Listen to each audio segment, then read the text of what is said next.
മഹാന്മാര് പറയുന്നു, ഓരോരുത്തരുടെ ശരീരത്തിലും മുഹമ്മദ് ഉണ്ട്. ആ മുഹമ്മദ് എപ്പോഴാ വരുന്നത്?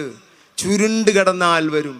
ശരീരത്തിൽ എണ്ണ തേച്ചിട്ട് ഒരു സ്ഥലത്ത് കിടന്ന് എഴുന്നേറ്റൊക്കെ ചെരിഞ്ഞെഴുന്നിട്ട് അവിടെ മുഹമ്മദ് എന്ന് എഴുതപ്പെടും. മീമ് തലയായും, 2 കൈ ഹ ആയും, ചന്തിക്കെട്ട് 2-ാം മീമായും, 4 ദാലായും എഴുതപ്പെടും. ഇത് ത്വാഹ ബിൻ മുഹന്ന തങ്ങൾ ശർഹ് റിസാലത്തിൽ ബദരിയയിൽ പറഞ്ഞിട്ടുണ്ട്. മറ്റു പല പണ്ഡിതന്മാരും പറഞ്ഞിട്ടുണ്ട്. അങ്ങനെ മുഹമ്മദ് എഴുതപ്പെടാത്തൊരു ശരീരമില്ല, മുസ്ലിമില്ല.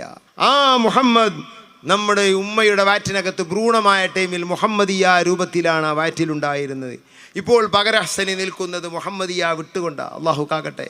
ഇപ്പോൾ മുഹമ്മദ് എന്ന രൂപത്തിലല്ലേ ഉള്ളത്.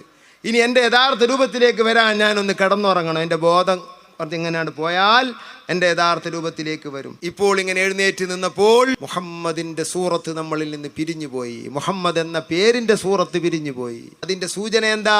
താഴ്മയിലുള്ളപ്പോൾ മുഹമ്മദ് നബി സല്ലല്ലാഹു അലൈഹി വസല്ലമ തങ്ങൾ നമ്മുടെ കൂടെയുണ്ട്. പൊങ്ങച്ചത്തിൻ്റെ ശൈലിയിൽ മുത്തുനബി കൂടെയില്ല. ഇത് പൊങ്ങച്ചമാണെന്നല്ല എഴുന്നേറ്റ് നിൽക്കുന്ന എന്നല്ല ഞാൻ പറഞ്ഞത്. അതൊരു സൂചനയാണ്. വളരെ സൂക്ഷിക്കണം. മുത്തുനബി നമ്മുടെ ഹൃദയത്തിൽ ബന്ധപ്പെടുകയില്ല. ഹൃദയശുദ്ധി അതില്ലെങ്കിൽ ഒരു കാര്യമില്ല. പള്ളി എടുത്തിട്ടും കാര്യമില്ല, മദ്രസ എടുത്തിട്ടും കാര്യമില്ല, ദിർസ് എടുത്തിട്ടും കാര്യമില്ല, വാളു പറഞ്ഞിട്ടും കാര്യമില്ല, ഒരു ഫലവുമില്ല. റസൂലുള്ള തിരിഞ്ഞു നോക്കൂല. മുത്തുനബി തിരിഞ്ഞു നോക്കാത്തടത്ത് അള്ളാഹിൻ്റെ തിരിഞ്ഞു നോട്ടം ഉണ്ടാകുന്നില്ല.